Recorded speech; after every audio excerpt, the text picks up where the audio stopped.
In this guide, I'm going to show you how you can restart your iPhone 11. Before we do get into this guide, make sure to like the video and subscribe to the channel with all notifications on. It really does help the channel and lets us know that you want more content like this.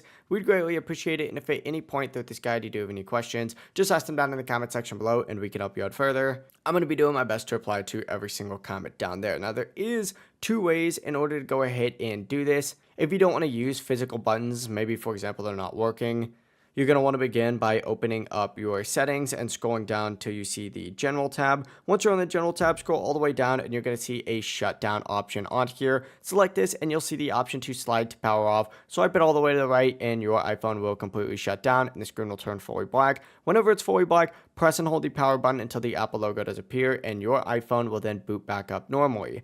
That being said, if your iPhone is completely frozen and maybe it's not responding to touch, for example, what you're going to want to go ahead and do is just press and hold the power button. You may see things pop up on your screen. Just ignore everything and keep holding that power button down. After a few seconds, the screen will go black. You'll see a brief loading screen and then the Apple logo will appear. That essentially means that the force restart worked. Once the phone is off, simply hold the power button again to turn it back on, and you don't need to press any of the volume buttons, just the power button. Whenever that Apple logo does appear, your iPhone will turn back on, and anything that was frozen or not working should now properly be fixed. If you are still having any issues, just let us know down in the comment section below, and we can help you out further. I'm going to be doing my best to reply to every single comment down there. Before you do leave this guide, though, make sure to like the video and subscribe to the channel with all notifications on. It really does help us out and lets us know that you want more content like this. We'd greatly appreciate it. Have a great rest of your day, though.